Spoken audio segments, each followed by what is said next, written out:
Bart Scampson. He is quite a scamp. Scompson. Bart Scampson. Ska, like the music ska. Ska. Ska. You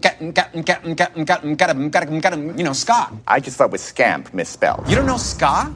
In all your education, you've got to go to law school and everything, and judge school, or whatever it is you go to, and you don't know the word ska? Welcome to America, friend. Learn music.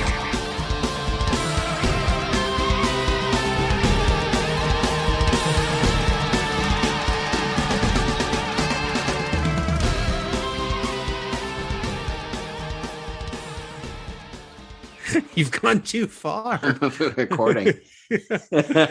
Hey, fun fans, it's We Enjoy. How you doing out there?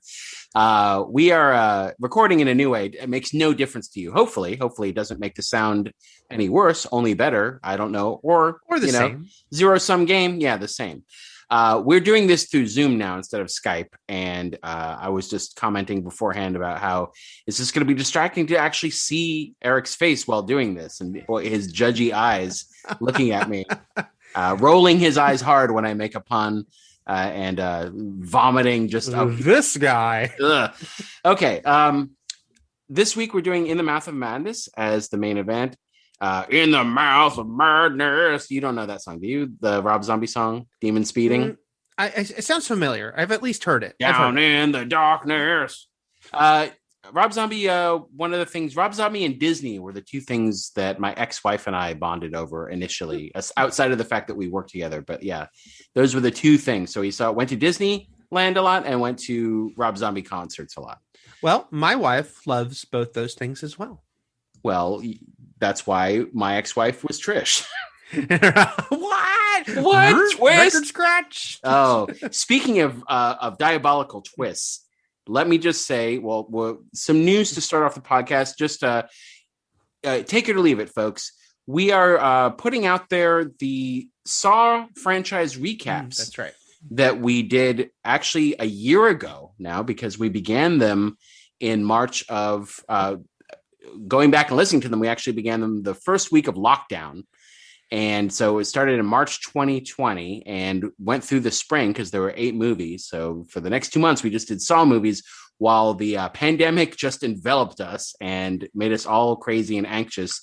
I don't know if it was apropos to do the Saw movies then, or if it was detrimental to our psyches. I'm not sure. Look, but we've all said how, time is both like compressed and elongated during the pandemic.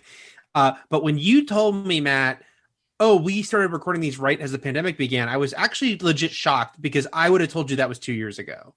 Oh, wow. Yeah. So it wasn't even a 2020 thing. Yeah. Like, of course it makes sense now. I'm like, because we were doing it in the lead up to Spiral, which was supposed to come out and May 2020. Yes. Okay. So we started doing the recaps on We Enjoy Wrestling because Hobbs and Shaw was coming out. And because there was sort of a wrestling connection there with The Rock being Luke Hobbs in the Fast and Furious franchise, we felt there was it fit within the We Enjoy Wrestling concept. But after that, we just said, fuck it. And we just started doing any movie franchise we wanted. And one of them we did was Saw. And that was because Spiral was coming out. Spiral from the Book of Saw was coming out. And we were going to do the 8 movie recap leading up to it. So we did that. And Spiral is once again coming out, and it is going to be sort of the gateway movie to the summer. And so I went back, I sort of cropped out the parts of the We Enjoy Wrestling episodes that just had the movie recaps. And I'm just going to be putting them up as We Enjoy episodes. There'll be 2 of them, 4 movies each. So anyone out there who doesn't want to go back and listen to We Enjoy Wrestling, because maybe you didn't, you're only now starting to listen to us through We Enjoy, or if you actually want to do a Saw marathon of your own, and want to re-listen to us recap them or listen for the first time, they will be there for you to do with what you will. And it's a lot. So these episodes, again, they're going to be chunky. They're going to be much like a Saw film, very gloppy and offal heavy. But and obvious places to pause and come back to because... right. And we'll put up the time codes for each movie. So the first one will have the first 4 Saw movies. Second one will have the back half, 5 through Jigsaw. And then, but they're like 2 hours each. When I blocked them all together, actually the first one's like 2.5 hours. So we talked way more about the first 4 than we did the back half, which makes sense because the back half is the crappier half. Yes. But we'll be putting those up. So that was my very long-winded preface to this podcast before I say, we are the Mattitude Eric. I am Matt Fowler. Say hello, Eric Goldman. Hello, everybody. In the Math of Madness is our main event. And you can find us on Twitter at the Matt Fowler, the Eric Goldman, and We Enjoy Podcast. And over on Patreon at patreon.com/We Enjoy Podcast. For $2 a month, you can get a commercial-free version of this podcast. Now, I'll just say this again. The Saw episodes that are going up by default will not be commercial free because I have plucked them from the previous podcast, which had commercials. I don't know where the commercials are. I don't know what the commercials are about.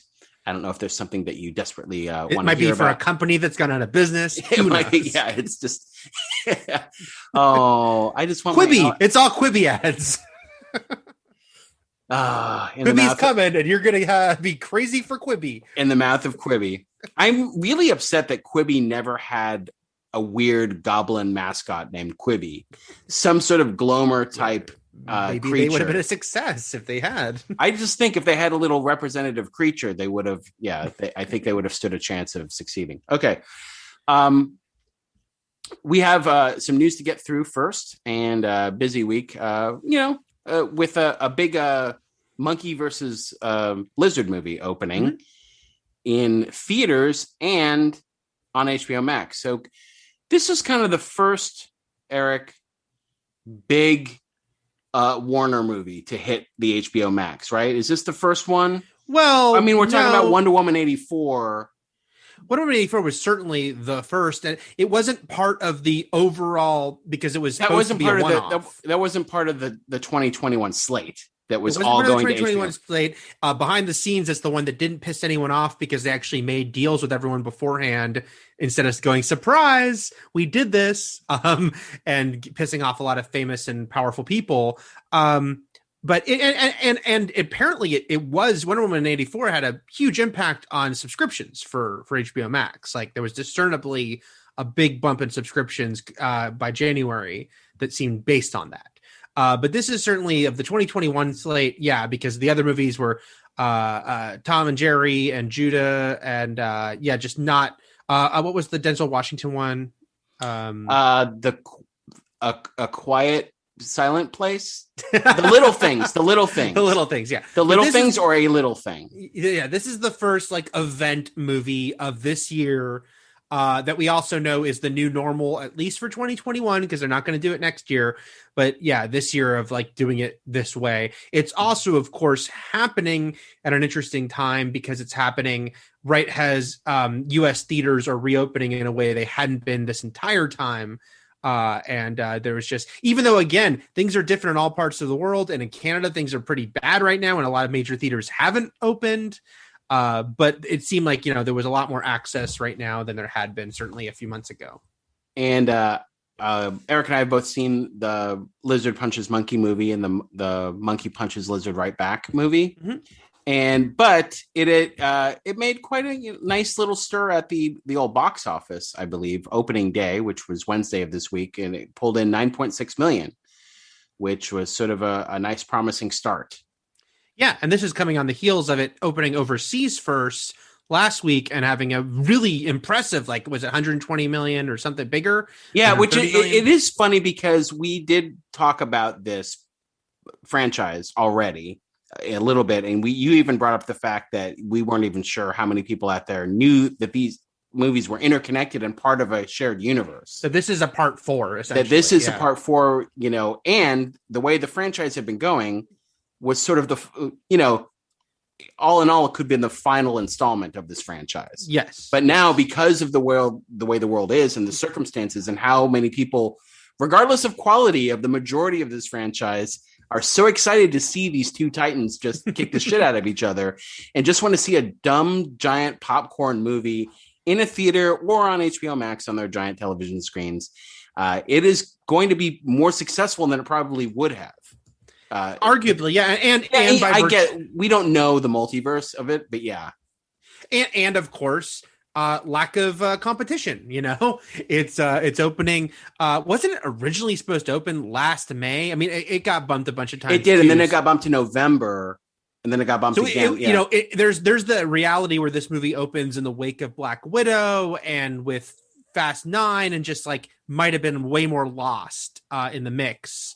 But it would have been way more lost, but also the way everyone's so stir crazy now and the way everyone's sort of their hearts are swelling with hope in ways that they weren't in the months previous. And everyone's just like, just when the trailer hit, Eric, that everyone was just like, I want to see nothing more than these two guys just fart in each other's mouths for 2 hours. Whoa, that's what you want to see? Yeah, just like roll around and play grapple butt. And now Matt has a very specific thing he wanted to see. Well, Godzilla actually already kind of farts from his mouth with the atomic breath. He does have that. Sidetracking a little bit here, side quest. Joey wrote in on Patreon. And we can talk about it if we want, but basically, I don't want to spoil things. But he just said, "Hey guys, I just want to know your thoughts on Godzilla versus Kong. If you've seen it, it was my favorite of the series so far."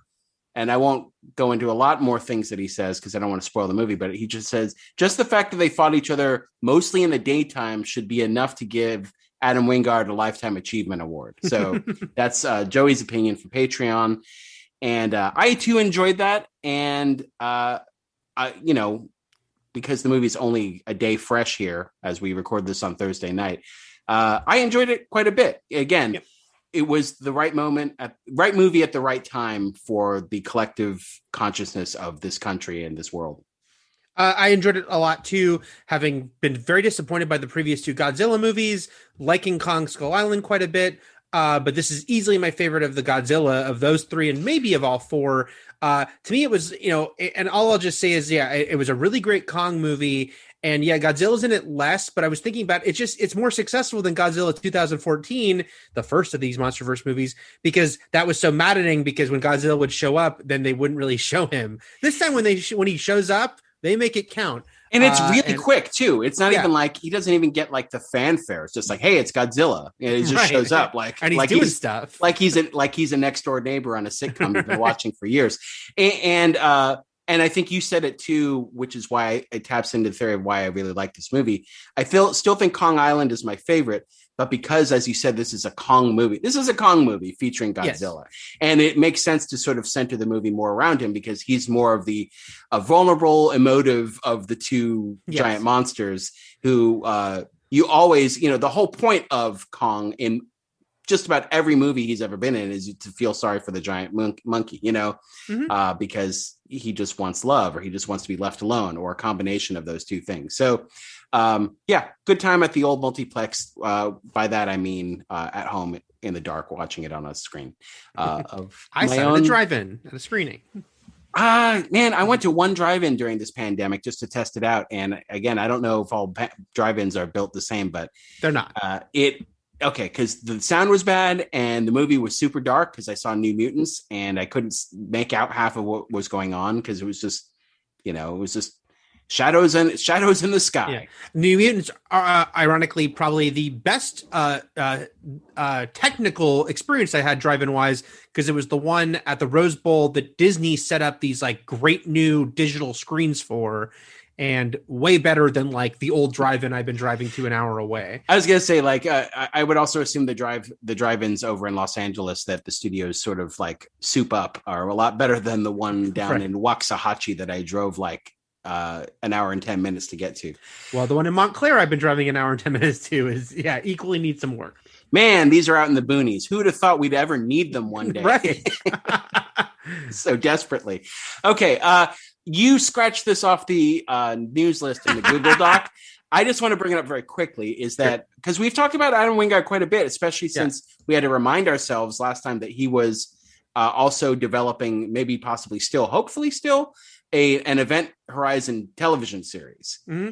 And you've mentioned him in the past too, just, like we really enjoyed The Guest, and which apparently is also something he's talked about a miniseries version of. And You're Next. And I didn't see his Blair Witch, but we're big fans. And also you and I haven't watched Death Note, which he got raked over the coals for. But we don't know why, and we don't know if it's because of they're just angry Death Note fans, or if he did something horribly wrong, or if it's one of those head scratchingly awful movies from a great director like The Last Airbender was for Shyamalan, something like that, where all of a sudden you wonder why the director forgot how to direct anything. Right.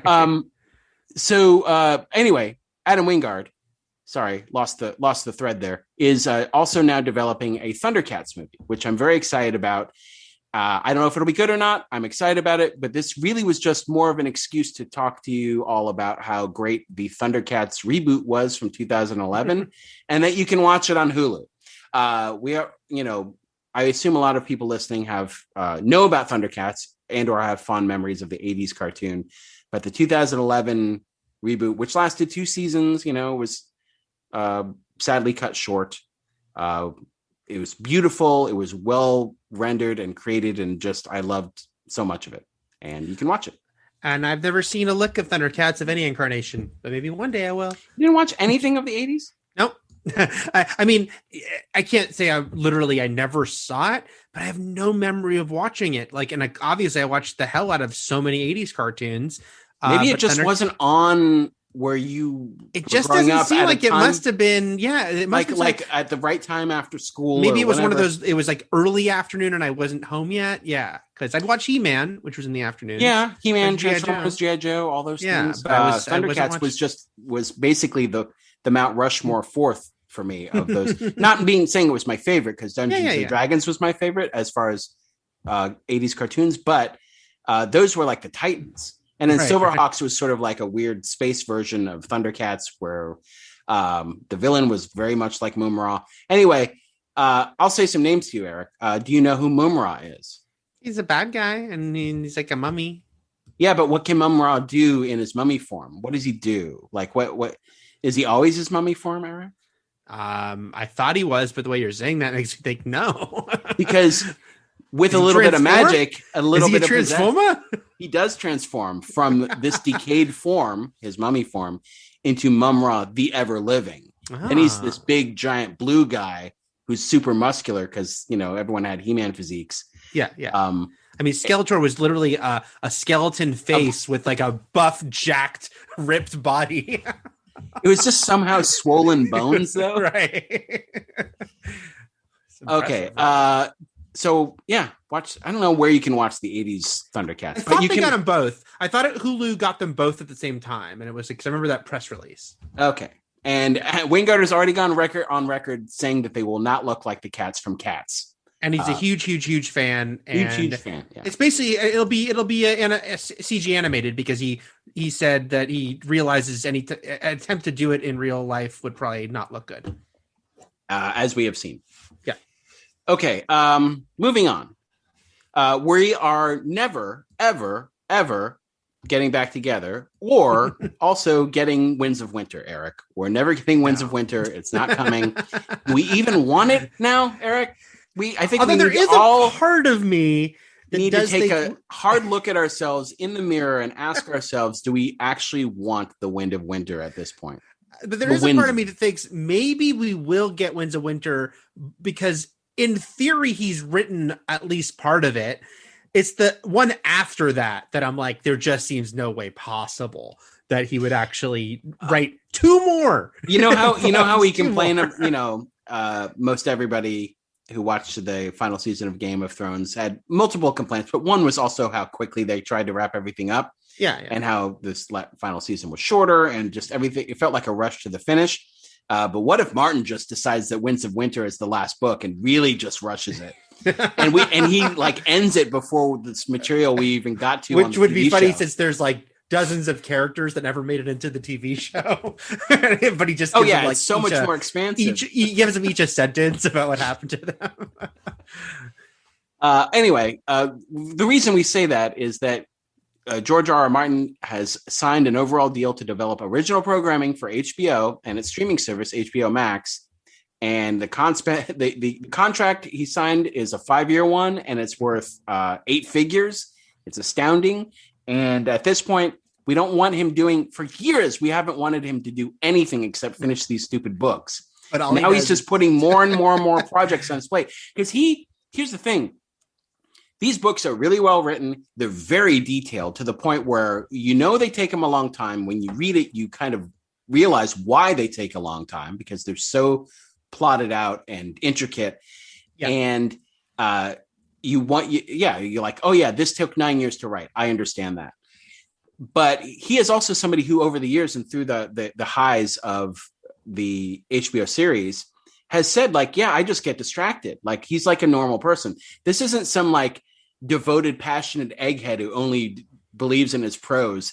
He gets so easily distracted by having a giant hit TV show and making appearances and doing things. And I don't know that he necessarily has that discipline where Stephen King like makes himself write for a few hours every single day, whether he wants to or not. And that's why he's as prolific as he is. But now, and so the worry is that this is somebody who we know can't really juggle multiple things. And if he does, the book is the thing that gets dropped down the priority list severely.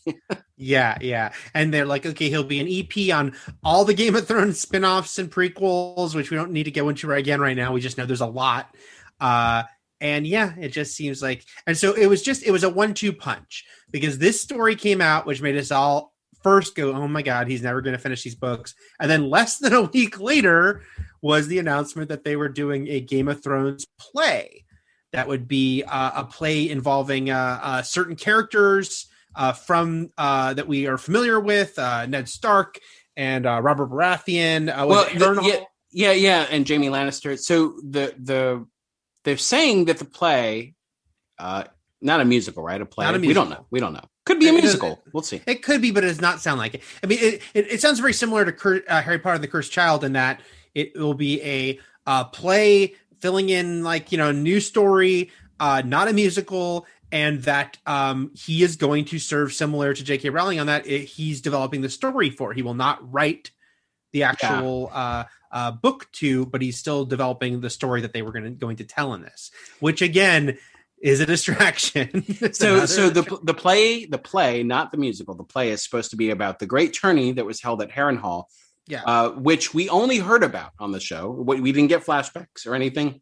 Just spoken about, but it is most known for kind of starting up all the bullshit. Like everything kind of leads back to this moment. Not to say that there wasn't betrayal and strife all throughout Westeros through the continent's history, but this is the tournament that Rhaegar Targaryen won the tournament and then bequeathed the rose. Mm-hmm. Even though he was already married himself, he bequeathed it to Lyanna Stark, who herself was betrothed to Robert Baratheon, and that stirred up all the fuckery. And from that, and the incest. He took her. He didn't take her. They just fled. But the story was that he kidnapped Lyanna Stark. That was what Robert Baratheon was saying, or what he convinced himself happened, because he couldn't admit to himself that Lyanna had fallen in love with Rhaegar Targaryen. Then they went off and they had a little baby Jon Snow and all that stuff. So this is the tournament, which was like a multiple day tournament at Harrenhal. I'm laughing because I'm looking at Hollywood Reporter's story on this, and they have a little infographic of what he is working on currently, George R.R. Martin. And it's just like, it's a movie that Paul W.S. Anderson, Event Horizon's director, is set to direct. And the prequel stuff, and a Peacock series based on his anthology novels, Wild Cards. And this was my favorite, that he is the, quote, chief world builder for Meow Wolf, an immersive art installation that opened in Las Vegas in February. Well, he does have ties to a wolf sanctuary. He is all about. I'm not saying it's like he's not. I'm guessing he cares about all these things, and it's also the Wild Cards books are really good. And there's an adaptation of Roadmarks, a novel that was someone else's from 1979 for HBO. These are all things I'm sure he cares about, has an investment in. It just shows a person who doesn't focus on one thing. And when he has a series of novels that he began in 93 is when the first one came out. It's pretty wild, because we're now talking, let's say best case that he does finish these two books, which again, right now, none of us believe he will. Over 30 years to finish these 7 books. Holy shit, man. There's a lot of food. There's no way. There's a lot of banquets. Those 2 are not coming out by 2023. No way. No, there's not. There's not at all. So look, we hope for the best, expect the worst. Let's just do this. Some Star Wars Obi-Wan Kenobi news hit this week, where the full cast was announced in a really cool. When did that come out? I bet there'll be some surprises. There's more, but this is like the core cast. I'm not saying like this is everyone you will see on screen and no one else. Yeah, this is extras, the main cast. Yeah. no CGI characters, nothing. Just these like 8 people. We knew Ewan McGregor was back as Obi-Wan. Hayden Christensen has been officially announced as returning. That was announced in December. So that was the other one. We knew. Okay, we knew that, but do we still even know who he's playing?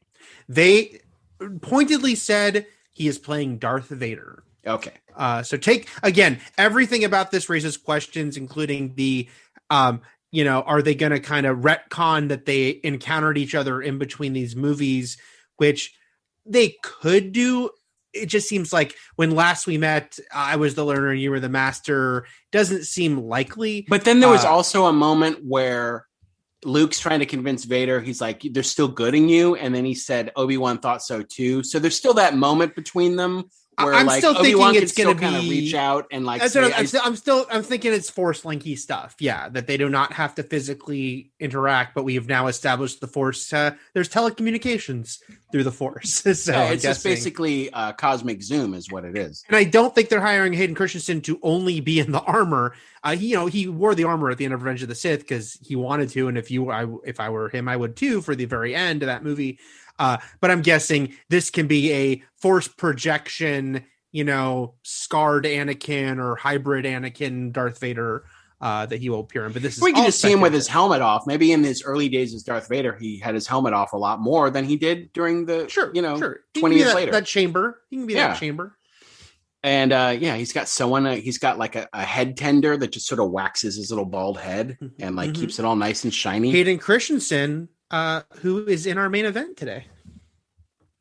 Hayden Christensen is in our main event? Did you not know that? Now I'm racking my brain. Was he one of the little kids? He is a little kid in that movie. Yes, we'll get to it, Matt. All right. I didn't even notice. I was too caught up in the madness. Right. So the other cast members are Moses Ingram, who recently broke out, kind of one of her first big roles on The Queen's Gambit, and Joel Edgerton, veteran actor and writer and director. And more importantly, we know who he's playing. And so Joel Edgerton and how do you pronounce her name? Bonnie. I think it is Peace. I think you just say it like Bonnie Peace are returning as Uncle Owen and Aunt Beru, and Eric had to tell me because I didn't watch any of those NXIVM documentaries that Bonnie was featured heavily on. One of them, The Vow? The Vow, yes. Bonnie Peace is heavily featured in The Vow. She was in NXIVM, but was actually notable as like one of the first to leave NXIVM to say, this doesn't feel right. And so she's kind of like a hero of The Vow because she got out early while her husband was still in and way in, and then had to kind of try to convince him. So if you watch The Vow, this feels very redemptive because they talk about the fact that, that was her claim to fame with Star Wars and she would do conventions sometimes and this and that, but then she got lost in NXIVM. So the fact that she is out of NXIVM, got out early, helped other people get out, and now is returning to Star Wars. Not only do I assume that Owen and Beru have larger roles than they did when these actors played them, because it's an ongoing TV series, but also because Joel Edgerton is a bigger star now than a way bigger star than he was back then. Anyway.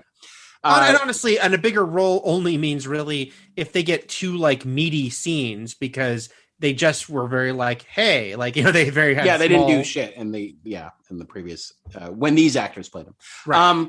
Then we've got, franchise hopper Kumail Nanjiani, who if you're just committed to not eating bread anymore, because he stayed in shape all through the pandemic, because he just still needed to stay in that Marvel shape. And also it helped keep him sane. I think he said like it was something to do.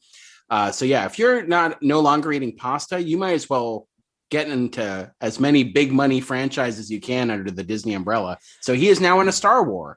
And also Kumail, his persona, it's so funny to see not, this physical transformation and his career transformation. Kumail, for years he was one of us. He was a funny guy who was super geeky and would drop references to Marvel and Star Wars. He still does. No, he still does. It's just that now he's in them, and not just in them, but he got jacked. Oh, it'd be funny if he got jacked and now he just talks about sports. And right. But I say that, I'm not saying he's running around this Obi-Wan Kenobi series shirtless. He's probably going to be in a poncho the entire time, right. Some sort of like giant covering for like a desert setting. But so Kumail Nanjiani's in it. Indira Varma's in it. Didn't we just talk about her? She broke in the trades a few weeks ago. Okay. She was in it. Yeah. So she's in it. Rupert Friend is in it, who was on Homeland Forever. Mm-hmm. Homeland, the show, not a show called Homeland Forever, though that show went on forever. Yes. He was also played Hitman in one of the Hitman 47 movies. Yeah, the one that didn't have Timothy Olyphant. Yeah. Yeah, he was not Timothy Olyphant. O'Shea Jackson Jr., who broke out in Straight Outta Compton, playing his own father, Ice Cube, and was in wasn't a bad movie, Eric? Den of Thieves. Den of Thieves. Gerard Butler quasi Heat style movie. I've heard that is a good movie. Jason Mantzoukas, I think, loves that movie. I think I've heard to talk about it on How Did This Get Made. And then he was also O'Shea Jackson in Long Shot, which I really liked. That was a good movie. And he was in Godzilla King of the Monsters. Mm-hmm. Yes, he was. So he's in this. Simone Kessel, a New Zealand actress who I don't know from much. Mm-hmm. And Benny Safdie. I have not seen Uncut Gemmed and have not seen anything the Safdie brothers have directed, but people seem to be very excited that Benny Safdie was in this. I saw Uncut Gems, man.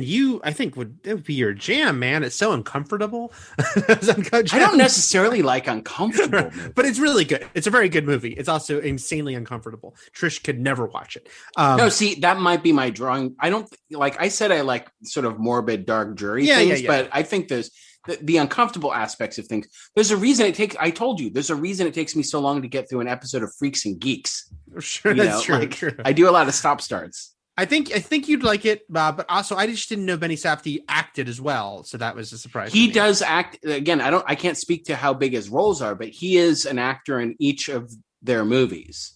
Okay, see, I didn't realize that. Okay. I watched him act then. And then don't forget. No, it's like me and Hayden Christensen in The Mouth of Madness. I didn't know who I was watching. Right. Don't forget, Justice for Han, Sung Kang is going to be. And so Han is in it. Yeah, Sung Kang not is Han Solo, the other Han. No, the more important Han right. in the better franchise is Sung Kang is in it. We don't know who any of these people are playing outside of McGregor, Christensen, Edgerton, and Peiss. So yeah, we don't know anything else. So is that for the news? I think. Did you cross? Oh, one more thing. So not totally unexpected, but Ava DuVernay's New Gods and James Wan's Aquaman spinoff, which was going to be called The Trench, have been officially canceled or indefinitely stalled, at least at Warner Brothers and DC Films. And Eric, why can we blame that on the Snyder Cut? Tell me why. No, I saw like THR. One of them said that it was like talk about like, well, because Darkseid was put back, was in the Snyder Cut, and that they thought that if they're doing him that version, which wouldn't be the same version, it doesn't really. Warner Brothers didn't say that though. That was a speculation. No, it's speculation, and especially right now when they are they're doing multiple versions all the time now, and they're letting the TV shows and movies, unlike in the past, they're letting them use the same characters a lot. So I don't know if there's any truth to that. The Trench was always a weird concept to me, so I'm not surprised that one went away, but New Gods might have been cool. Yeah, but also like when Aquaman makes $1 billion, it's not surprising when they're trying to like come up with spinoffs for that world. Yeah. Well, also someone said to me on Twitter something that's probably true, which is Aquaman 2 always seemed to be strangely taking a long time to happen, given what a huge hit it was. And I don't know if that was just always a scheduling issue. Maybe it was because Momoa keeps doing TV series. But, the pandemic might have killed the need for the Trench because suddenly it's like, well, we kind of lost this year. And now Aquaman 2 is probably coming sooner now, post-pandemic. And they don't need this kind of weird spinoff movie to hold people over in the meantime. All right. We can still blame the Snyder Cut if we want to. Sure, But, sure. Yeah, it's up to you and your individual choices in life. I already mentioned what Joey wrote in about on Patreon about Godzilla versus Kong. A few weeks ago, I missed Shane from Texas wrote in on Patreon saying he was really enjoying the new podcast and some movies he would love to hear us talk about, Eric. He listed 3 80s movies: Ice Pirates, Legend, and Beastmaster. Then he adds, keep up the good work. Oh, yeah, don't do Leprechaun. So that's what he writes. Ice Pirates, I saw as a young boy. I don't know who took me in the theater. And all I remember is Robert Urich getting pissed on in the face by a baby. Which doesn't sound very science fiction because it's a sci-fi comedy type movie. But yeah. I think I might have seen Ice Pirates in the theater too. I'm not 100% sure, but I have zero memory of it. You don't even remember the pissoning? I don't remember the pissoning. Legend, I definitely saw in the theater, and I saw a couple times on cable after, but it's been decades. I've never seen Beastmaster. Don't tell Brent Simons. I have told him, and he don't tell him. No, he didn't hit me. Don't tell him the Beastmaster is dead. Yeah. I've never seen Beastmaster. Beastmaster is good. I'm not Legend against him. Is good. Ice Pirates, I don't think is good though. And that's just not me like remembering from when I saw it. I think it's just not regarded as a good movie. The other ones are like cult faves in their own different ways, because Legend and Beastmaster, while there's fantasy movies, they're very different tonally, sort of. Yeah. Beastmaster was very much trying to get in on sort of the more of a Conan hype, and Legend is sort of like it's like a very sort of languid poem. Like it's not a fast moving movie is what I'm trying to say. Right. With music by Tangerine Dream. There's one version, because there's that. I know there's the 2 different scores to that movie. Ooh, I don't know if I've seen the second score. Oh, okay. Maybe we watched the second score of Legend. Who knows? Let's see. Graham wrote in on Twitter. Oh, this was regarding In the Mouth of Madness. I watched it Tuesday, knowing absolutely nothing about it. What a wild ride. That's kind of what we were talking about, Eric, about sometimes when we recommend things. This is our main event, but like even for the good things to enjoy segment, like if people are going to watch one of the movies we recommend, like I'm very curious to know what people think, especially if they don't know anything about it and don't watch the trailer ahead of time. So yeah. Graham's rating of In the Mouth of Madness was wild ride. So I want to pause for 1 second just to tell you that Jerry Goldsmith did the other score to Legend. It was used in the initial European release, and it was used in the director's cut. So I guess that's Ridley Scott's preferred score. There's one director, him and Snyder, the most director's cuts ever, I think. Okay. So Jason wrote in on Twitter about seeing. So last week, Joey wrote in on Patreon talking about how he saw Last of the Mohicans when he was young, like 8 years old. Jason wrote in on Twitter and saying, just sat down and listened to last week's episode. I want to let you know, I also watched Last of the Mohicans when I was 8 or 9. I plan to sit down and watch it tomorrow. I will tell you my opinion. He updated it. I absolutely loved Last of the Mohicans. The sound and music was phenomenal. I vividly remember the scene with the mercy killing and not understanding it when I was younger. Made much more sense this time around, as you'd expect. But then a couple other people started chiming in. Christoph wrote on Twitter, I was 5 when my parents watched it, rented it, and I watched it with them. And then Todd says, I remember seeing it in an Alamo Draft House type place with my parents when I was 6. I don't know what's up with all these young kids. Beloved children's classic, Last of the Mohicans. It's not like taking your kid to see Green Inferno or anything. It's not like the worst thing you can. It's just or like when you got me in free to see Devil's Rejects at the theater you managed, and there was like the parents who brought their like 5-year-old, you know. Now I'm just thinking of the old couple who went and saw Phantom of the Opera, the Robert Englund horror movie version, because they'd heard the music was great. They literally walked into a movie theater expecting to see the Andrew Lloyd Webber musical. Not the Robert Englund skinning people version. Okay. Let's move into our good things to enjoy. Oh, sorry. Catching up with last week, because neither of us knew what the Transylvanian salt mine reference was with regards to Event Horizon. Mike referenced it in an email to us. He wrote back this week saying, thank you for making me sound like some kind of space pervert on the Event Horizon episode. In case you haven't Googled Transylvanian salt mine yet, and then he provided a link to the Wikia entry, the Phantom entry of the Event Horizon 130-minute cut. And apparently a lot of the footage that was filmed and can no longer be restored is all decrepit and unusable because it was stored in a Transylvanian salt mine and had eroded somehow because of that. And that's why we can't get a full restoration of Event Horizon. And Friday the 13th Part 7. That was a separate salt mine. Still in Transylvania. Paramount had many salt mines they were throwing their movies into. All right. In the mouth of madness. That's me. And dude, that's my Rob Zombie. I hope you liked it. We're going to do In the Mouth of Madness. Let's see. Not just yet, because we've got our Cool Things to Enjoy segment. Do we want to tell them what the main event is next week? We've got... up to you. But yeah, all sure. Right. All right. So next week's main event is we're going to start a new franchise. It's a long one. So hopefully you're on board for this one because it's 8 movies, Eric. It's 8 movies, including it's an inevitable reboot. Yeah. Yeah. So it's kind of like Although Saw. the reboot that they then pivot out of right after. Saw was a long one, and so is this one. We're going to start with Child's Play. So we're going to start with the first Child's Play from 1988 next week. That is the main event.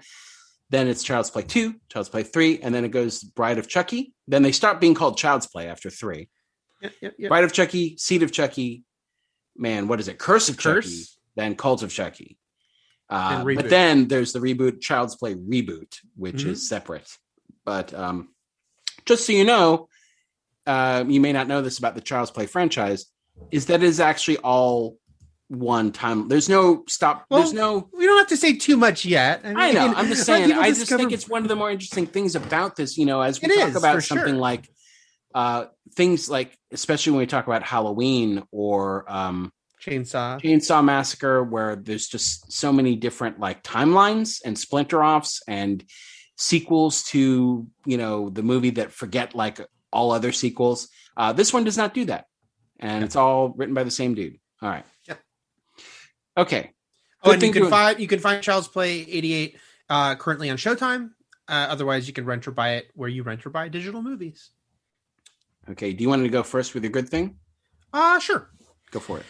My good thing is a series on Disney Plus that I've been catching up on a little because I realized there was a handful of episodes I still hadn't watched, and I've been watching them this week. Earth to Ned on Disney Plus. The thing about Disney Plus, of course, is if you were to ask people like, what is there, besides catalog stuff, obviously, besides the fact that they have like almost every Disney animated movie, and a lot of family classics and Pixar movies and most of the MCU movies. But if you go, well, what's the original stuff worth watching? They'll say Mandalorian, WandaVision, Falcon Winter Soldier, and that's it. But there are other things there, and some of them are quite enjoyable. Hence me recommending this one. Earth to Ned. It's first and foremost puppets because it's produced by Jim Henson Company in conjunction, which I think I have to explain that Disney owns the Muppets, but they don't own the Jim Henson Company. So like Dark Crystal, the new Dark Crystal series was not a Disney thing. That was Jim Henson Company. So Jim Henson Company partnered with Disney on this show, Earth to Ned. And it is a fake talk show, a faux talk show, Space Ghost Coast to Coast style, where you've got a fictional character. In this case is a alien who is a puppet, a very cool, large, modern puppet with multiple arms and impressively moving, who's interviewing people. But there is a story around it. Basically, the idea that this alien came to help destroy the Earth and then got kind of distracted, and now he's doing a talk show. But it's a really funny show. And Eliza Skinner is the head writer. You may or may not know her. She's a funny stand-up comic and funny on Twitter person with a bunch of other funny writers working with her. And each episode has 2 guests and people like Gillian Jacobs and Billy D. Williams and Kevin Smith. They probably wish they didn't have Gina Carano, but they did because they filmed this a couple years ago. But a lot of other people that they're very happy to have on. Is it Gillian or Jillian? It's Gillian. Is it? Yeah. Oh, yeah. I interviewed her so many times for Community, to the point that I was just having this conversation on Twitter about the fact that because someone was saying how they were nervous about calling her Jillian, and I say, "Oh, I'm the opposite. I've interviewed her so many times. I know to say Gillian, but now I'm afraid if I interviewed another like Gillian Anderson, I'd say Gillian because I've taught myself." Yeah, I'm trying to now. I'm racking my brain. I feel like maybe I did know that, but I forgot it. Possibly. Like I did know it was Gillian at one point, but I just totally wiped it from my brain. Okay, continue.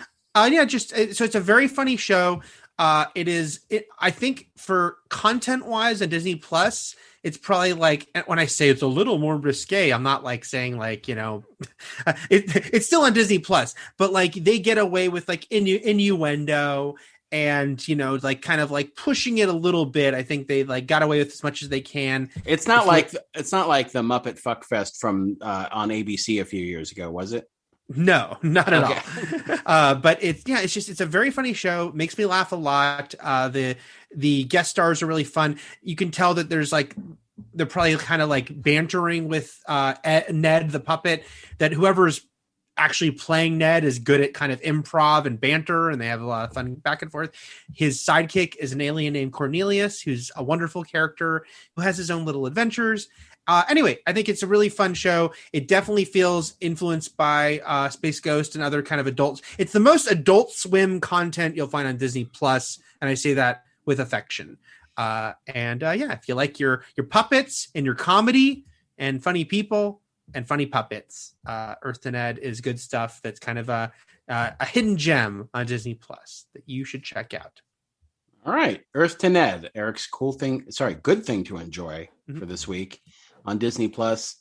Mine is actually also recent. I'm not going back to the 80s for this one, folks. This one's from 2018 with Wyatt Russell playing John Walker on Falcon and the Winter Soldier.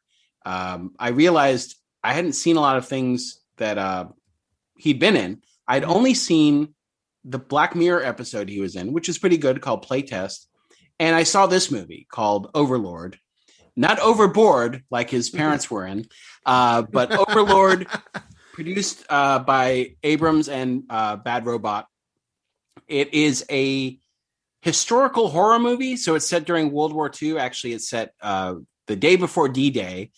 And it's about a group of soldiers who discover in a small village a secret laboratory under the ground where they're Frankensteining people, where they basically have like zombie serums that can bring people back to life. And it's sort of this horror sci-fi element set in World War II, and it's got Wyatt Russell in it.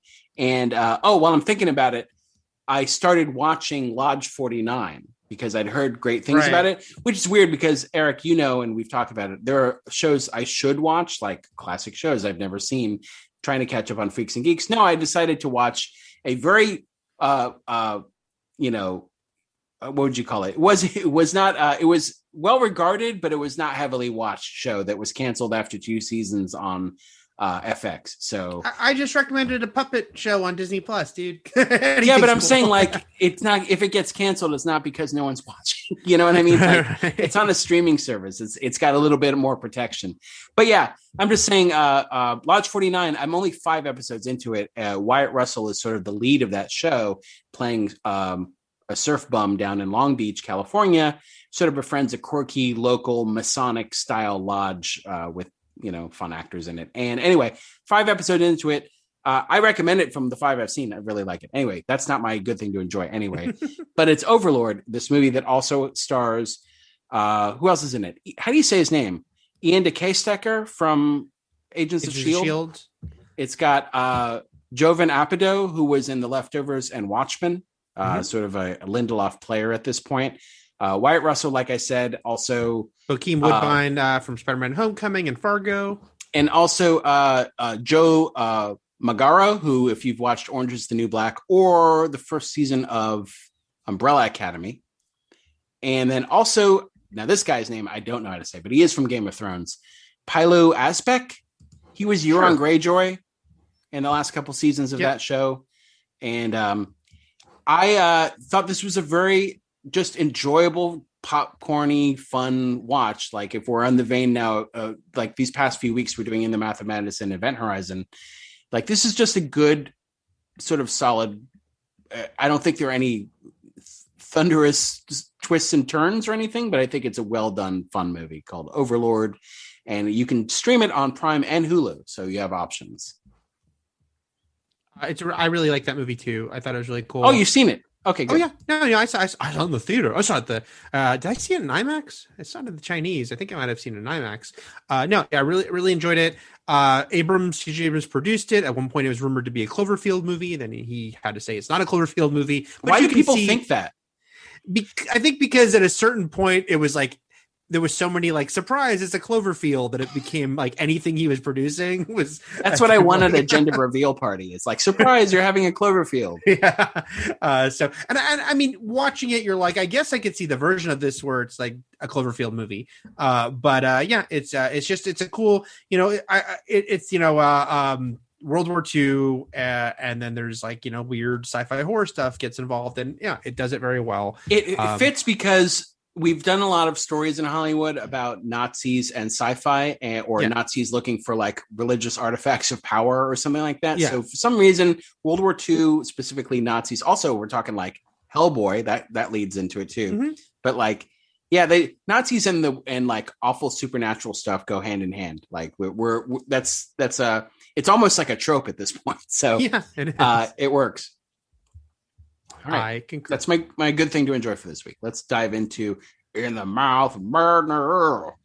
Oh, and it's on Prime and Hulu. Oh, I said that. Oh, you did? I'm saying it again. You can say it again.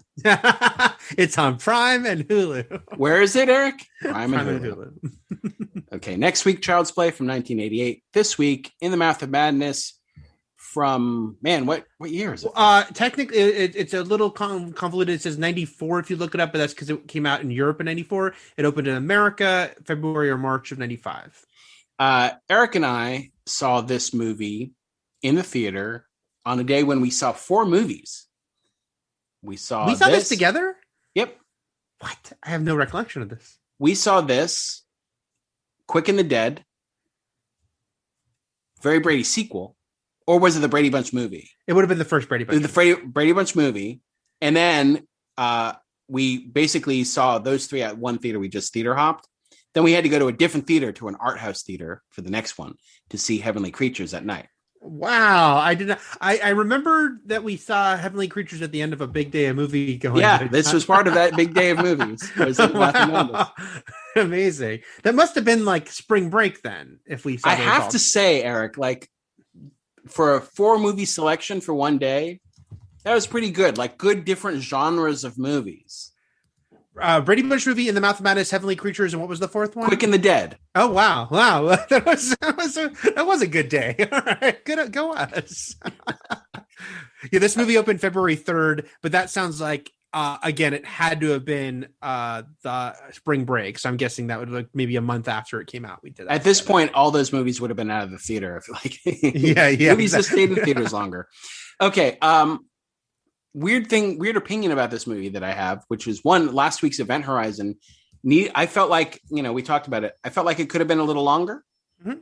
This movie, I felt like it could have been a little shorter. There's elements, I like this movie a lot, but there's also a feeling like this could have been a TV episode where it's stretched out to about as far as it could go. Yeah, it could be like a horror anthology shows. Yeah, it's like it's stretched out to, like, it feels like a short story stretched into a feature, which a lot of horror movies are. A lot of horror movies are adapted from short stories. This one just really felt like, because by the time they get to Hobbs End, things start, there's a repetitiveness to a lot of it because it takes so long for Sam Neill's character to get on board with anything that's happening. You get into a cycle that it does feel like it's stretching it, but it's still really enjoyable. It's a John Carpenter film. It completes his unofficial Apocalypse trilogy, which we mentioned last week was The Thing, Prince of Darkness, and then In the Mouth of Madness, which I guess you can consider, like, if we're talking Falcon and Winter Soldier, the big 3. What is it? Like Aliens, the Devil, and whatever this is, the old ones, the old gods. Right. Because this is one of the things that really struck me about this movie when I saw it, this is a super duper Lovecraftian movie, not necessarily based on any Lovecraft novel, but very, very heavily influenced by the style of Lovecraft and the world of Lovecraft during a time when Lovecraft wasn't really adapted all that much. Like we had Reanimator, but then there was a lot of like really like shoestring budget stuff that came out. But Lovecraft wasn't like one of the horror greats that was easily adapted or frequently adapted.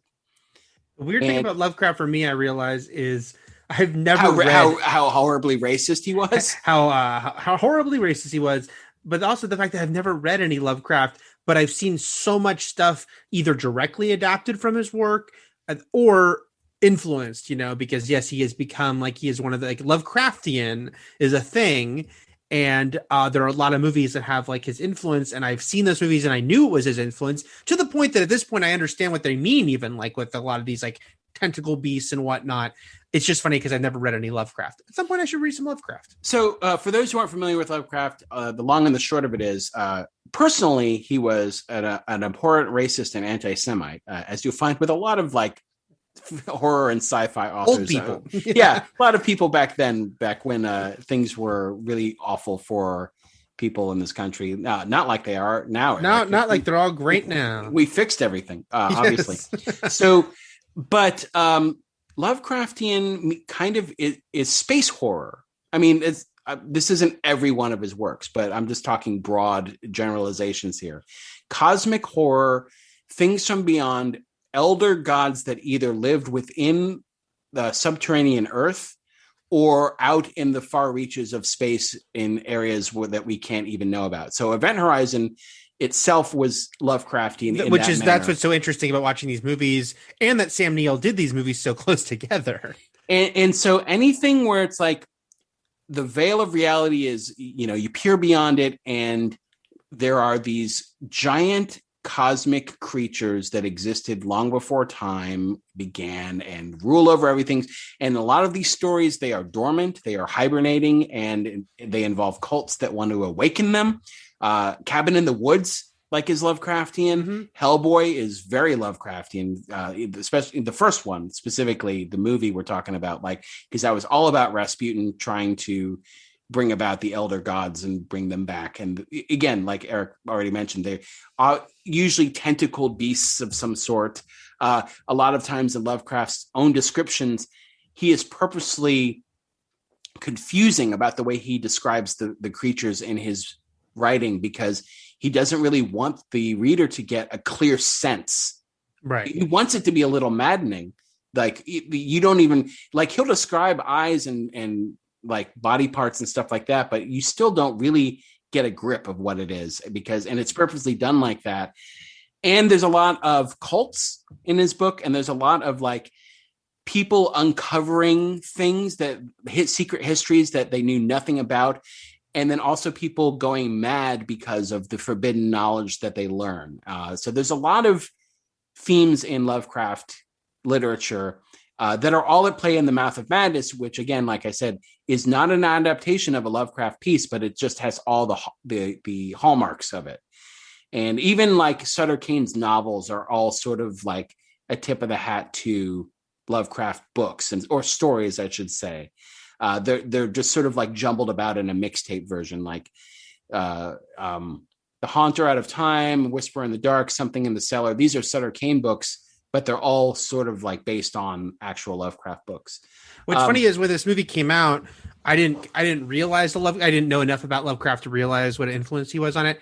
So I only saw the Stephen King, because now looking at it, it's basically like they took Lovecraft and they put kind of a Stephen King wraparound on it, because the name itself, obviously, and then the logo, which now people go, oh, it looks like the Stranger Things logo, but the Stranger Things logo looks like Stephen King book logos from the 80s. So like, the way Sutter Kane's name and the opening credits is on that book cover is very 80s Stephen King.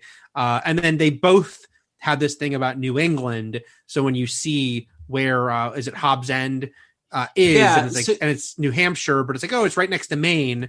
So you think it's Stephen King, but at the same time, Lovecraft also did a lot of stuff in that His area. stuff was all set in New England too. Like Stephen King was in Maine because he lived in Maine. But Lovecraft set most of his stuff in in Maine. So also Color Out of Space with Nicolas Cage and the since besmirched Richard Stanley was also a actual adaptation of a Lovecraft story. Those don't happen very frequently. What you'll get more of is what I was talking about. Things that have Lovecraftian influence but don't actually draw a directly from a story. But Color Out of Space did. Okay. Another thing that always struck me about this too is that this, like Eric and I have already mentioned on this podcast, that we used to see trailers over and over and over again. So by the time we watched this movie, we already knew that it was about a guy named Sutter Kane, because they just kept saying Sutter Kane over and over again in the trailer. Sutter Kane? Yeah. So you read Sutter Kane? Sutter Kane, like he makes Stephen King looks like he writes dog shit. That's not the it's funny they name drop Stephen King. And again, like you said, it's like we see these trailers so much. So when I'm watching this movie again for the first time in 20 years, maybe, when Charlton Heston says, "I hope so," the movie comes out next month, I'm like, that was the end of the trailer. Like I remembered it. It is. It was a comedy beat. It was like a little satirical beat at the end of the trailer. You're right. And you know what else happened a lot in Lovecraft stories? The in media res opening. So I don't know if we owe all in media res to Lovecraft. I'm not that much of a scholar on literature and storytelling, but the fact that this movie did that and starts with basically the end of the story and the rest is told in John Trent's recounting of his life and in flashback form, which is done so much now on TV shows, but that was because it was from Lovecraft. So anyway, okay. So it starts, like I said, Sam Neill. It starts at the end of the movie. Sam Neill's being committed into an asylum, which is gigantic, by the way. This is like an airplane hangar style asylum. Interesting, they didn't go for anything gothic. I don't know what the set design was like, but I guess they just found this place because this is like a wide open space asylum. That really struck me. Normally in these types of things, there's like lightning and they come in and this is like a very well lit, and when he goes outside at the end, it's like kind of like in a beautiful like grass sunny area. Yeah. So he's in there. We don't know why. We find out at the end why. But John Glover, notable actor John Glover, is there as we get a very big 1-2 punch of, hey, it's that guy with John Glover and David Warner. Like usually you'd only go for one of those two guys, but here we get them both. Yeah, because John Glover calls in David Warner, or no, David Warner just shows up. But it is funny that they have them both. I'm not complaining. It's just usually you'd only have one of those guys. But in a few seconds here, we're going to get Mr. Ryan from Bill and Ted, Eric, and then that's right. who like I don't care about Charlton Heston. I'm like the history teacher that taught the weird history class that somehow encompassed all history. And the head of the Alpha Beta fraternity, don't forget, in Revenge of the Nerds. Oh, that's right.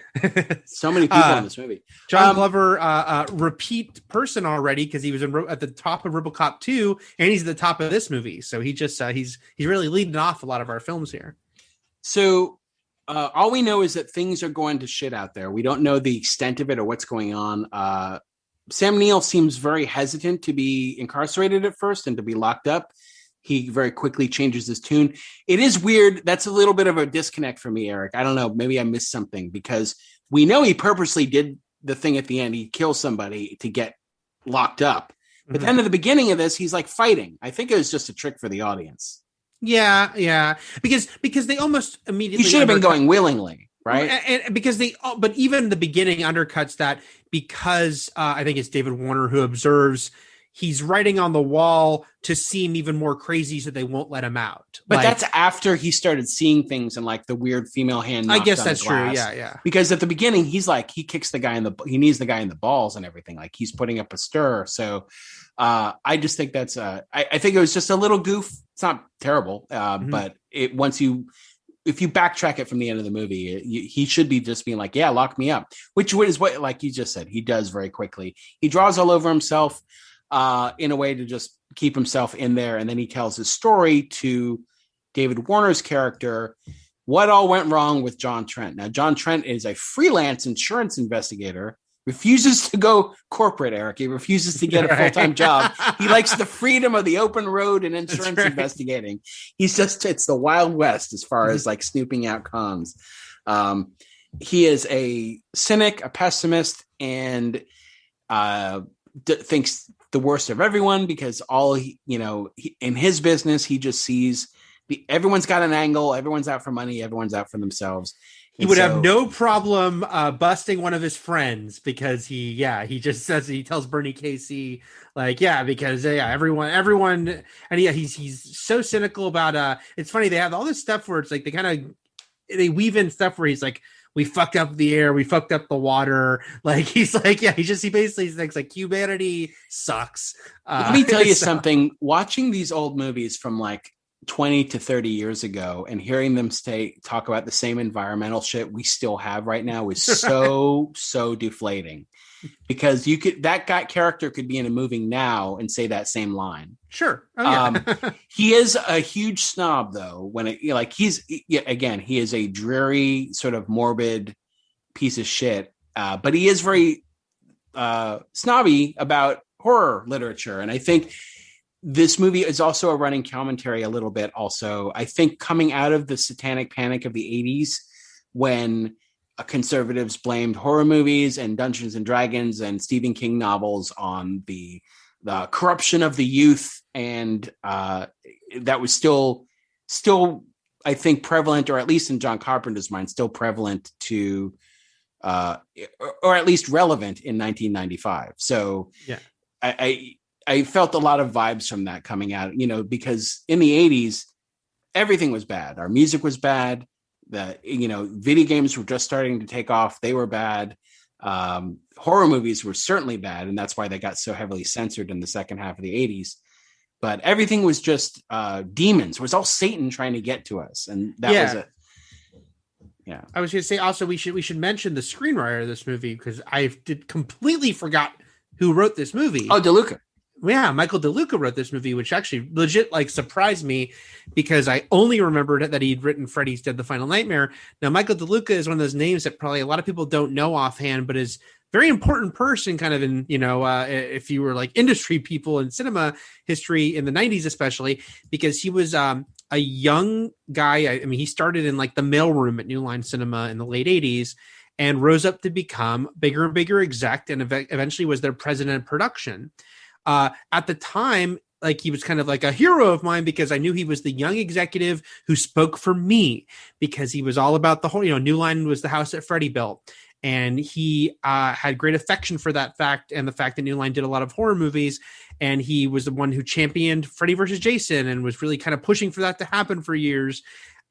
He also produced a lot of non-horror stuff, but in the meantime, he was pushing it all. He also wrote Freddy's Dead, which is not a good movie, but I didn't know he'd written a few other things. He wrote a few episodes of Freddy's Nightmares. He has a story by credit, I think, on the Stallone Judge Dredd, although it's not his final script. And he wrote In the Mouth of Madness. So I didn't realize but he wrote another also he wrote this movie in the late 80s. So I think that's what I'm saying. Is I think has a big horror fan writing this in the late 80s and already at New Line. He probably was totally thinking, Matt, I agree. I think he was totally thinking what you were saying, about, they're trying to push back on horror and they think it causes the end of the world and Satan. And that was probably in his head too, But then it's interesting, because once John Trent starts reading these books by Sutter Kane, he's talking to someone on the phone. Who do we think he's talking to? Mr. Ryan? Oh, I should learn that actor's name. But he's basically these are better written than I expected. So even the character, they're trying to tell the audience, it's give horror novels a chance. They're actually not the schlock you think they are. Right. Because even he's coming around. He's just the language, it just gets to you, Bernie Casey, by the way, is Mr. Ryan. Mr. Ryan, Bernie Casey. Okay. Yes. Yeah. Inexplicably, Charlton Heston is in this movie. I don't know. As Jackson Harglow. It's a great credit. And Charlton Heston is Jackson Harglow. It's a funny thing. And I know we've joked on Twitter about why put the character name when it has no significance. But at least here they have an actual cinema legend with Heston playing him. And they have a great ridiculous character name. So and his Charlton scenes are important. He's got two big scenes and they're important. They kind of bookend the movie in a way. And again, they give him the line at the end of the trailer. So there you go. It's no James Gale as Rothman, which was an important actor and an important name to know ahead of time. Yes. Okay. So One of the, also from the trailer, sort of the big gotcha that happens in the first act here is while Trent and what's the character's name? Robbie are talking, and Robbie's trying to get him to join his firm. He's like, "We need you on staff." He's like, "No." It's like the expansion west calls out to me. I need my freedom. Can't lock up John Trent. That a guy, crazy guy, comes from across the street holding an axe. Like, it's a cool shot of him exiting a shop, walking across through traffic directly toward the diner window where they're eating, and just smashes the window and, has the funny line like, "Do you read Sutter Kane?" Even funnier to learn later on, I can't remember how much later, that, that's a fun twist of the movie, that was his agent who had, in a Lovecraftian way, gone mad after reading the spare pages that Sutter Kane had written for his new book. Right. And that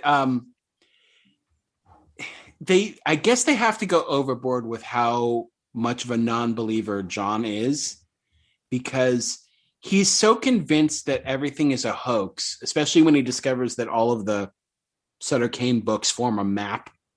And he's like, this is an elaborate publicity stunt. But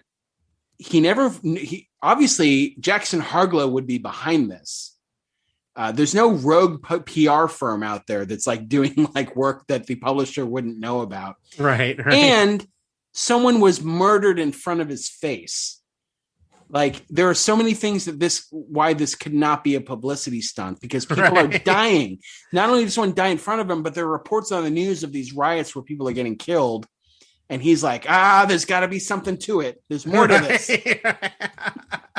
It's like, this is what a hoax. I've never seen a hoax like this where so many people die. Where they kill people. The great hoax.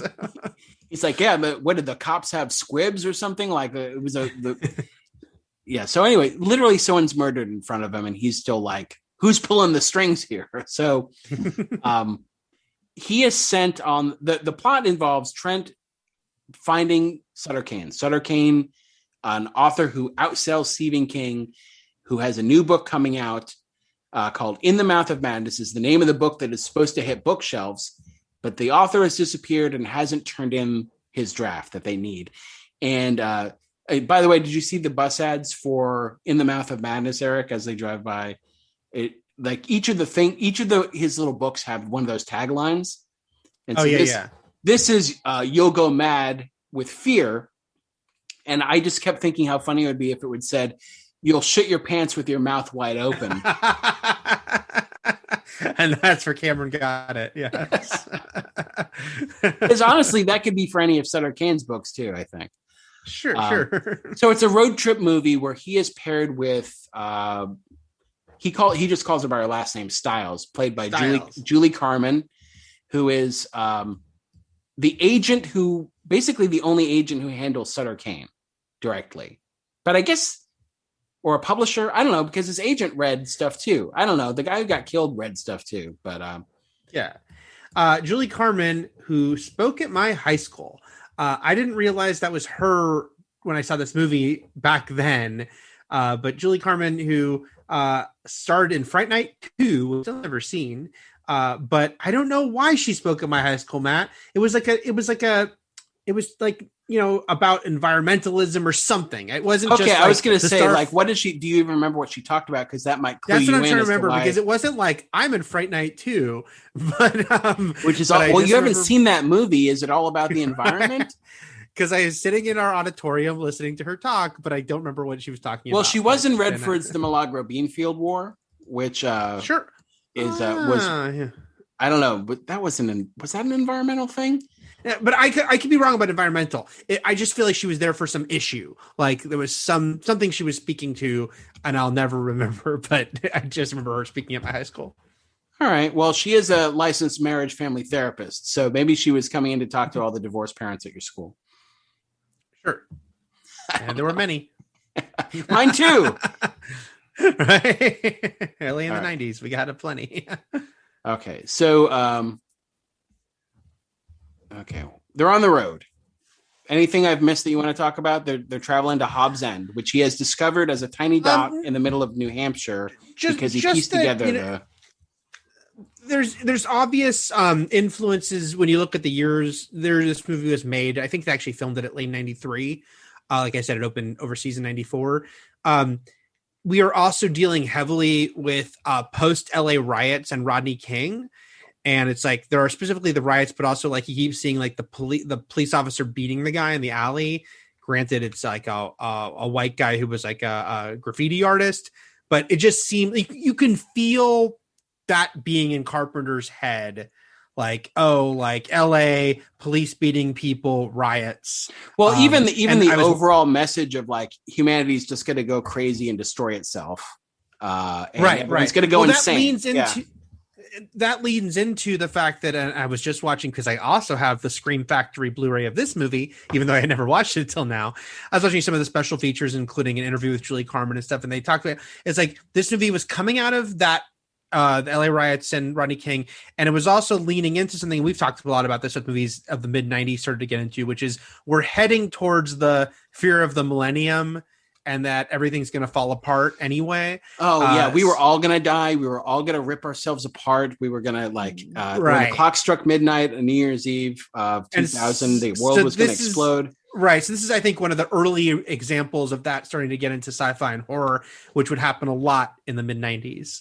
This idea that we're heading towards the end, folks. Like, you know, the year 2000's coming and hell's coming with it.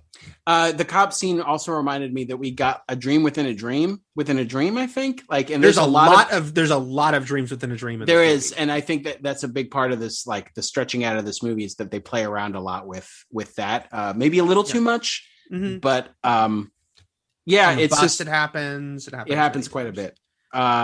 Also, we skipped over, speaking of very 90s things, but also not unlike John Carpenter movies anyway, he wrote the music to the beginning of this movie, and it's just this sort of rock and metal opening. It's not quite as ill-fitting as the Prodigy song at the end of Event Horizon, but interesting way to kick off a horror movie. Well, but it's very Carpenter in the 80s. Oh, no, for sure. Yeah, like that's like a big thing of his, like, you know, his rockin' good tunes to Escape from New York. And like, I saw him in concert a few years ago doing a lot of this music. I can't remember if he did in the Mouth of Madness.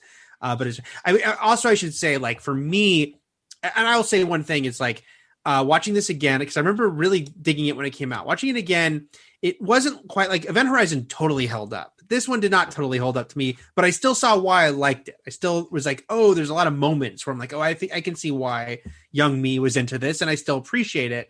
But I do remember thinking, and I still think, this is the last good Carpenter movie. It's not as great. I mean, this man made some of the best movies, my favorite movies ever. This is not peak Carpenter, but it's pretty much all very downhill from here. It's a super downhill slope after this, because Village of the Damned opened the same year as this. Actually, it opened like 3 months later, because again, it seemed like this movie took a while to come out in America for whatever reason, and I think that movie was terrible. Again, maybe I'd revisit it now, and I disagree with myself. But this was the last time I felt like Carpenter had, like, you know, he still had stuff to say. I don't think this is his best work, but you know, I was into what he was trying to do here. Does that ever go the other way? Like thinking a movie was terrible, revisiting it later, and then liking it. I always hear it. Obviously we hear about a movie we used to like, watching it again, and it doesn't hold up. But does it ever go the other way, where like, hey, that was a great movie, why did I hate it? I mean, it certainly can, but to me, it's usually because it's hard to get yourself to do that so long after. I mean, look, I didn't. You know, we've talked about. I didn't hate Starship Troopers when I first saw it, but it was that second time you and I saw it at the second run that I loved it. But usually it's that quicker thing, right? The like, oh, I gave it a second shot pretty quickly, and I was into it. Because it's rare that you even would watch a movie you hated 20 years later. Let's revisit this. Yeah. Right. I think I kind of like Vampires. That was an okay John Carpenter movie, I think. It was all right. It was okay. It was all right. Escape from LA. They were all bad. It's funny. I say that, and I rewatched Escape from LA last year, and I didn't hate it. I watched it back to back with the first one, which is so much better. But Escape from LA, we're just trying to basically describe to you guys the gap in quality from like the 80s to what he did later on. Yeah. Okay. Okay, Eric. Why does he have a little honky horn in his glove box to like wake up Styles? Why does he have that little honky? Like, is that like integral to the insurance investigation game, or he does clowning on the side? I don't know. The only thing I could think of is like, when people fake neck injuries and they wear in those braces on their neck, and he honks the horn and makes them turn their head, and he's like, aha, Trent got another one. Right. But when they get to town, they very quickly have some of the imagery that I'm like, oh yeah, that was cool. It's just like some creepy ideas. Her seeing the kid on the bicycle turn into the old man on the bike, like he comes back and it's an old man. Okay, so that's what was happening. It's like the kid was aging, trying to get out of the town. Because he says he won't let me out. Yeah. So, but then he's old, and the old makeup doesn't look good. And when they do more time with him, when he rides by on the bike, it's creepy. But then when we actually see him when they get out of the car, was that Hayden Christensen? No, it was not. Although you're close, because Hayden Christensen was on a bicycle. All right. Was Hayden Christensen the old woman who ran the hotel? No, but that was my mom's friend, Frances Bay. Frances Bay has a IMDb credit page like a mile long. She's been in everything. Everyone knows her, even if they can't place her. You know her from Seinfeld or Twin Peaks. She was in so many things. Great character actress. A good friend of my mom's. She was at my mom's house for parties and stuff. And she passed away when she was 92. She lost her leg in like the early 2000s. She was hit by a car and lost her leg. I was going to ask her if it's because she had her husband handcuffed to it. No, but she kept acting. She like had a recurring role on The Middle after that. And, so was, working well into her life and passed away at 92. But yes, I think everyone will recognize her because she was in so damn much back then. Speaking of Twin Peaks, obviously not what he's most known for, but Jürgen Prochnow is in this movie. I don't know if I said his name correctly. Very, very striking, handsome German actor who I think I first saw as Maxwell Dent in Beverly Hills Cop 2. I think that was my introduction to Jürgen Prochnow, even though he was in a famous movie that I did not see as a kid. Das Boot, Eric, not Das Reboot, but yes, Das Boot, which, as I mentioned before, I walked through the set of in college while traveling through Europe. I walked through the sub. I walked where Jürgen walked, Matt. If only we could all walk where Jürgen walks. Right. So, he was in Twin Peaks Fire Walk with Me, which Frances Bay was also in. Yes, she was on that's why I bring up the other Twin Peaks actor. So he was in Twin Peaks Fire Walk with Me, but he was also in Air Force One. A lot of movies this guy was in forever. And a lot of German movies, but then he broke out. I think he did break out in Beverly Hills Cop 2, but I could be wrong. And he is Sutter Kane.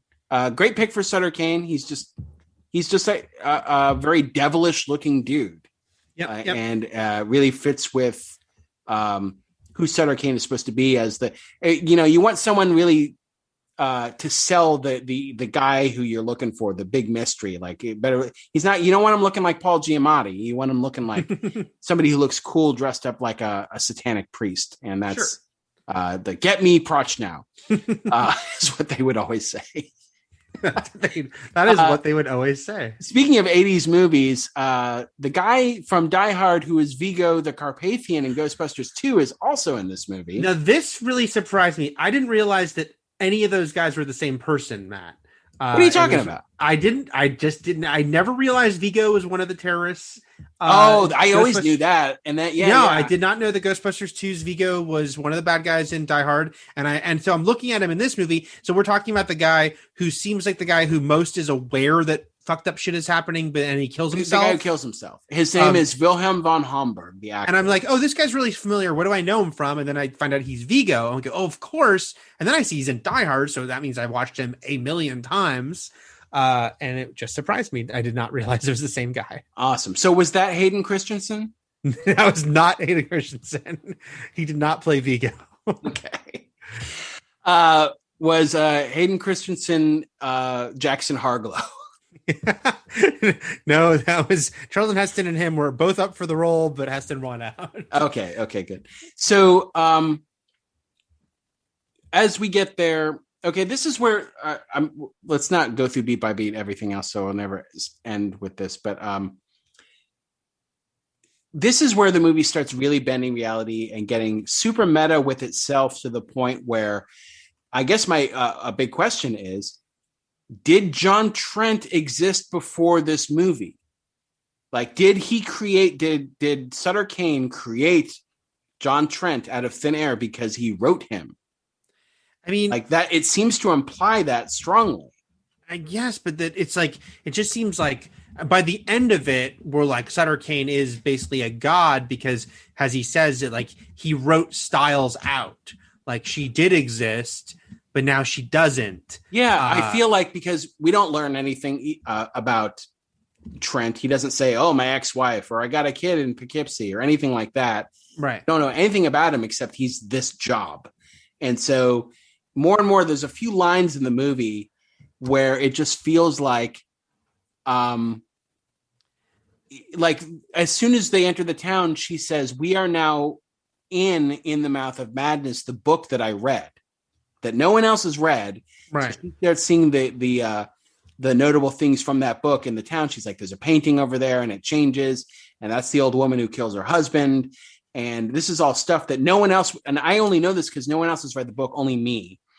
And then once Sutter at the end starts talking to John, he starts telling him, "It always was you. My agent targeted you because he read you in my book." Yeah, I think that makes sense. I think what you're saying does fit, especially with the fact that, basically Sutter Kane is here to start the end of the world. And as we've talked about, Trent is this cynical guy saying we're ruining everything. And even has a line of dialogue I typed out, which was, "The sooner we're off the planet, the better." So you literally have John Trent saying it'll be better when we're dead and gone. So it does feel like, he was always an avatar or an agent of Sutter Kane without realizing it. And then he's even made to make the line like, "These books are better than I expected. They're so well written." Like, right. Sounds like Sutter is putting and that Sutter's into his so mouth. Handsome. Yeah, he's like, "Oh God," it's like I'm not attracted to guys, but I totally would with Sutter Kane. That is a beautiful man. So yeah, and then Sutter himself is, he has a big scene with Styles, and then he's got a big scene but then after a scene with Styles, she's totally gone. Like, she's not written out of history at that point, but she just becomes an agent of Sutter Kane's. She even does like a full Bray Wyatt where she like walks upside down and stuff like that. And which is also one of several scenes in this movie that evokes a previous John Carpenter film, The Thing, because The Thing so famously had like body distortion, tentacles, a lot of Lovecraftian imagery. I can't even imagine. Like, I regret not even mentioning The Thing when I was talking about the movies with Lovecraftian influences at the beginning. Yeah. But which is a straight up genius, brilliant, wonderful movie. Kind of flawless, really. So then Sutter actually says, "For years I thought I was making this up, but it turns out they were sort of telling me what to write." So through him, these old gods, these evil demonic forces from beyond, have been using him as sort of a vessel. Whereas, yes, his books. So then the movie sort of goes back on itself and is like, yes, these books are actually meant to corrupt people. And these books are, and satanic voices have been telling him what to write, like what people have accused Stephen King of in real life. Yeah. Like, you are an instrument of the devil and your words are meant to pervert and corrupt our youth. And so the movie, the movie seems to be very anti that, obviously. But then at the end, the twist is that, yes, these books are meant to make everyone go crazy, kill each other, and bring about Armageddon. So, and then it gets, the sacrilegion of it all, where he's like, "This will be the new Bible." Again, very much in response to a lot of the satanic panic. And even Mrs. Pickman grows tentacles. I wonder if your mom ever talked to her about being a part of that, or I think that was all prosthetic. Like she wasn't in there, right? Well, it's a funny escalate for because a great creepy imagery with when the reveal of the naked old man handcuffed to her behind the desk. But it's funny how quickly it escalates because it's like the next time we see her, she's tentacle monster. But at that point, kind of everything just goes batshit crazy. Even though Trent still doesn't seem to want to believe it all. Yeah, but then pretty soon he's tearing away the fabric of reality as if it were a book page. So he is in the book, and then we get like a long event horizon tunnel that he has to escape through, and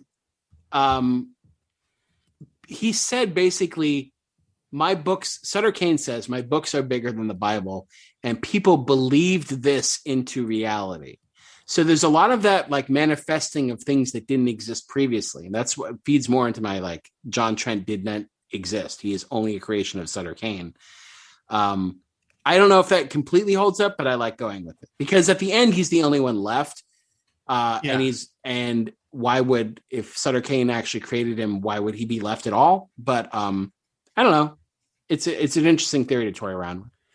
It's also interesting to note that this movie made by New Line came out just a few months after Wes Craven's New Nightmare. And there are some moments that are very similar, like when she is reading from the book what is happening, which is very similar to reading from the script what is happening. And I'm sure eventually we will do the Nightmare on Elm Street movies. But the Gorley and Rust podcast, which is a great podcast, where they did the Nightmare on Elm Street movies a few months ago, they were talking about something that I agreed with, which is you have to look back on New Nightmare and now this movie when I think about it, watching it, and just think being meta wasn't really a known commodity and maybe not even a term we knew back then. And it was kind of mind-blowing. Like New Nightmare, when it happened, I was like, what? Like, I just can't believe they're doing this. And I think I had a little bit of a similar, even though, again, this movie was never as great to me as New Nightmare, but I still was like, what? Like, he's watching himself and they're reading the book. Things I think that we've become much more accustomed to because being meta is a very familiar thing now. Oh, yeah. But like every fifth project we see now is meta. So right. But in this era, it wasn't done that much. And it was kind of something cool that these horror movies, both done by like renowned directors who now had like a big body of work, that they both seem to become self-reflective at this era and do these let's dissect our own thing here and what we're putting out into the world.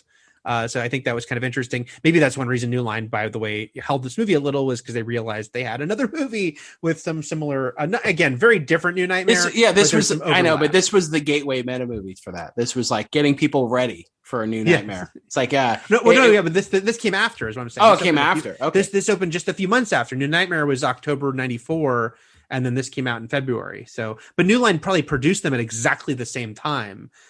So just a funny thing that New Line even was greenlighting both these movies. Like, you get a meta horror movie, you get a meta horror movie. And you've got Sutter Kane, and he's tearing his own face away like it's a book page, and it's all crazy. And Trent, it was always meant to be the guy who's supposed to deliver the manuscript. It was always supposed to be you who takes my work back out into the world, into the real world once he but it's funny because did Sutter even need him to do it anyway? Because he can just warp reality and make it happen, because John tries to get rid of the book. He burns it. He doesn't want anything to do with it. And then he just basically loses time and goes and sees Jackson Harglow. Who said, you brought me this. And it's like, you already did it. So like, right. Sutter Kane is basically, just godlike powers at this point. Yeah. So, whatever role that he, as reluctant as he was to serve as the sort of deliverer of the manuscript, it wasn't going to work because Sutter Kane can do it all. He's very much like the Scarlet Witch. Yeah. And that he was given that title at the end. And that makes you the Scarlet Witch. Yeah. So this movie, doesn't all completely come together for me now watching it. But again, there's a lot of cool moments, a lot of cool imagery, and her, caressing Sutter in the back of his head as that creature on it. And that was very, very Quato from Total Recall. Right. But in a kind of even sort of creepier, like horror movie reveal. There's just it's a lot of this weird, crazy Lovecraftian imagery. And those are the best moments, I think, in the movie, are when they. Yeah. It doesn't make sense. The fact that supposedly there is a movie that was tied to the book, an adaptation of the book that was coming out, but yet the book is about it's just crazy. And then he sees himself in the movie because the movie that's actually released in theaters was the movie we just watched. Right, which interesting. If you look at the I freeze framed on the poster, and it's the same. It's the credits to the actual movie. Michael DeLuca wrote it. Yeah, it says New Line Presents. Except for the cast, except for the cast. John Carpenter directed it. It's just that instead of saying Sam Neill, it says John Trent, and it's saying Julie Carmen, it says what's her name Styles. So it's like everything else is the same. Yeah. Interesting Which, again, concept. Yeah. 1995 me was like, that's really cool. And I still think it's fun. And it's just, again, contextually, you have to remember this was like a new, different thing here.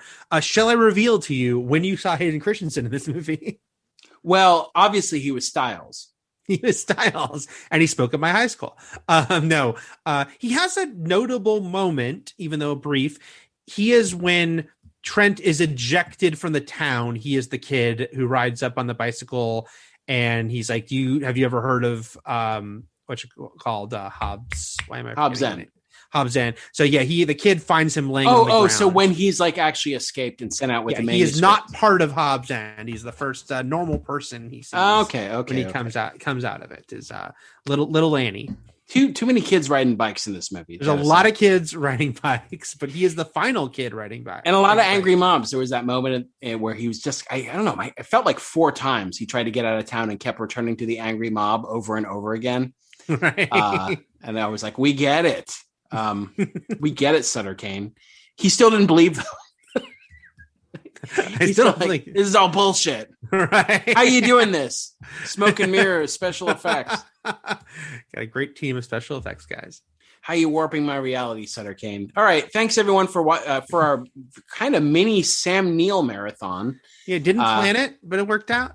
Yeah, we were thinking about movies to do next, and it's it is funny to think Sam Neill had just starred in one of the biggest movies ever, Jurassic Park in '93, and then he decided to follow it up with some kind of a hellscape descents into madness. Both movies, he goes kind of crazy. And one other thing I wanted to mention that was on before we end, because it was on the Blu-ray that I did find interesting, is that she was supposed to come back at the very end. They filmed it, that Styles would return, and they showed a picture of it. He's in the movie theater. It's the same ending, except that suddenly she's sitting behind him. She reaches over his shoulder and takes some of his popcorn, but then a tentacle comes out of his popcorn because she's got crazy tentacles beneath her, and it's kind of, I think, like embracing and devouring him as he's laughing. That sounds good. You should have done that. Yep. Well, they filmed. But that got lost in the Transylvania salt mine? Yes, it did. Oh, man. I think it's also just fun to do Sam Neill movies because obviously, while not all Sam Neill movies are great, he was one in one of the most famous movies of all time. But he's also a delightful individual from all I can tell, from everything I could tell. Oh, God, his Twitter? On social media, Great. just like it was so great to have Sam Neill on Twitter during the lockdowns. Agreed. Just like he's so gentle. He's got like a winery. He's got a farm. He's got pigs. He's got like he's like plays the ukulele, and like he like literally played a Radiohead song on the ukulele. He reads sonnets. He reads bedtime stories to everyone. He just tucks us all in at night. And I want to thank you, Sam Neill, for being very kind 70-year-old. I don't know how old he is. We enjoy Sam Neill is the point of all this. That's the actual new podcast we're starting. Surprise everyone. Actually, we're going to have Sam Neill on next week to talk about Child's Play. He loves it. He loves it. He's like, this little guy going around stabbing people. Like, you might be surprised to learn the third one is my favorite. No one picks the third. It's mine. No one picks the third. A military academy? That's crazy. All right. Thank you, everyone, for going on the Sam Neill trip with us. And we'll return next week with Child's Play and the main event. Everything is possible, but nothing is real. And Shakma. Shakma.